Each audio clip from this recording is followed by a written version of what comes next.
सफलता का माप यह नहीं होता कि आपने क्या हासिल किया, बल्कि यह होता है कि आपने कितनी कठिनाइयों का सामना किया। यह कहानी है एक ऐसे व्यक्ति की जिसने न केवल दुनिया के सबसे बड़े व्यावसायिक साम्राज्यों में से एक का नेतृत्व किया, बल्कि नेतृत्व और मानवता की परिभाषा को नए सिरे से लिखा। यह कहानी है रतन नवल टाटा जी की। 28 दिसंबर 1937 को प्रसिद्ध टाटा परिवार में जन्मे रतन टाटा ने अपने जीवन की शुरुआत में ही कई चुनौतियों का सामना किया। उनके पिता नवल टाटा और उनकी माता सूनी टाटा जब रत्न टाटा मात्र 10 साल के थे, तभी उनके माता पिता अलग हो गए।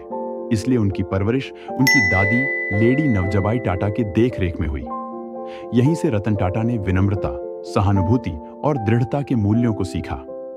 रतन टाटा सर की पढ़ाई मुंबई के कैंपियन स्कूल, कैथेड्रल और जॉन कॉनन स्कूल में पढ़ाई की और फिर आर्किटेक्चर की पढ़ाई के लिए वे अमेरिका के कॉर्नेल विश्वविद्यालय चले गए। हालांकि वे एक बड़े परिवार से थे, उन्होंने कभी शॉर्टकट नहीं लिया।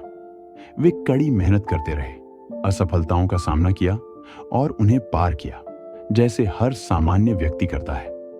रत्न टाटा सर अपनी पढ़ाई पूरी कर 1962 में भारत लौटे और टाटा समूह में शामिल हो गए।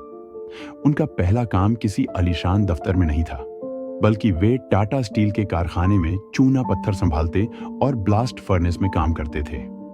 रतन टाटा का मानना था कि यदि आपको किसी व्यापार का नेतृत्व करना है तो उसकी जमीनी हकीकत को समझना जरूरी है। यही विनम्रता उनके नेतृत्व का आधार बनी।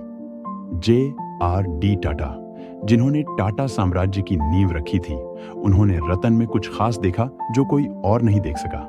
1991 में सभी की उम्मीदों के विपरीत J.R.D. टाटा ने टाटा समूह की बागडोर रतन टाटा को सौंप दी। कई लोगों को उन पर संदेह था। उन्हें लगा कि वे J.R.D.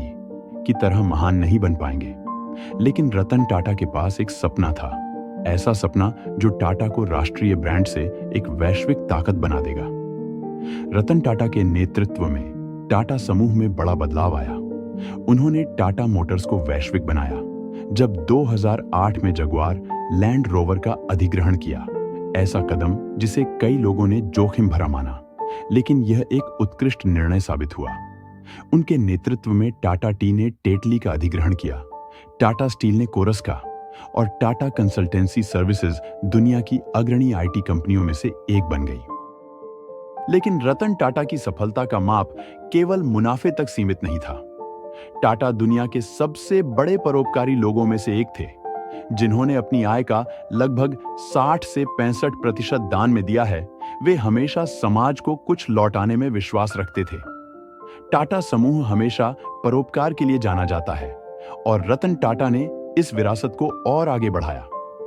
स्वास्थ्य सेवा से लेकर शिक्षा तक उनकी दृष्टि बोर्डरूम से कहीं आगे तक जाती थी। उन्होंने एक बार कहा था, मैं सही निर्णयों में विश्वास नहीं करता, मैं निर्णय लेता हूं और फिर उन्हें सही साबित करता हूं। उन्होंने अपने जीवन में यह साबित किया कि अगर दृढ़ इच्छा शक्ति हो और कठिन परिश्रम किया जाए तो आप निश्चित तौर पर सफल होंगे। आज टाटा समूह की ऑटोमोबाइल कंपनी टाटा मोटर की सफलता के पीछे रतन टाटा की बहुत बड़ी भूमिका है। दरअसल इसके पीछे एक ऐसी कहानी है जो इतिहास में दर्ज हो चुका है। यह कहानी फोर्ड मोटर से जुड़ी हुई है, जिसने कभी रतन टाटा पर व्यंग किया था, उनका मजाक उड़ाया था। बस इसी कारण ने रतन टाटा को ऐसा बदल दिया कि आगे चलकर उन्होंने दुनिया की दिग्गज और luxury car company Jaguar land rover को ही खरीद लिया।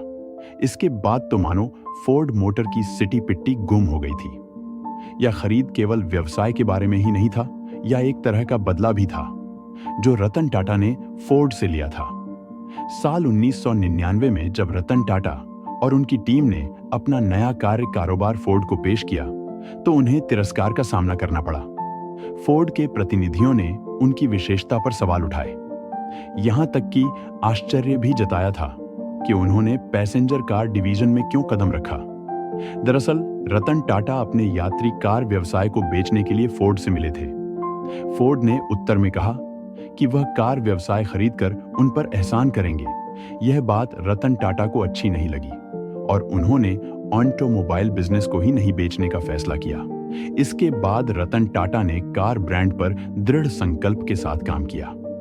फिर एक समय ऐसा आया जब टाटा मोटर्स ने 2008 में 2.3 अरब डॉलर में फोर्ड की luxury car company Jaguar land rover को ही खरीद लिया।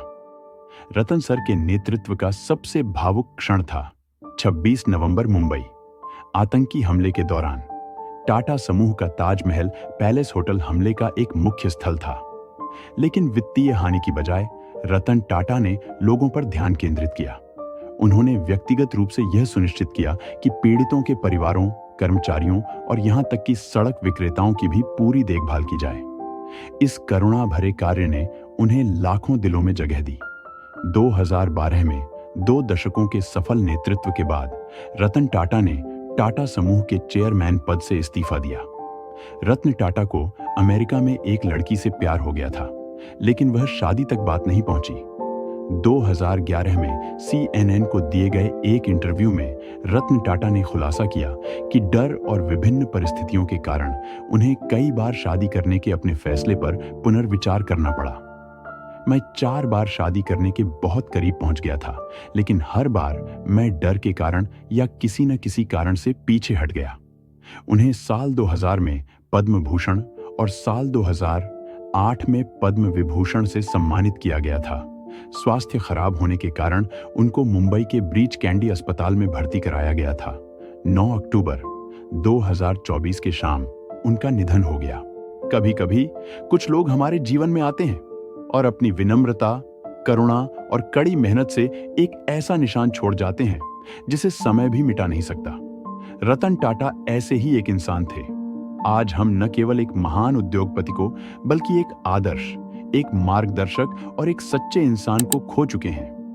भले ही वे अब हमारे बीच शारीरिक रूप से नहीं हैं, लेकिन उनकी आत्मा हमें सदैव प्रेरित करती रहेगी। हर दया के कार्य में, हर नैतिक निर्णय में और हर उस व्यक्ति में जिसका जीवन उन्होंने बदल दिया, रतन टाटा की विरासत हमेशा चमकती रहेगी।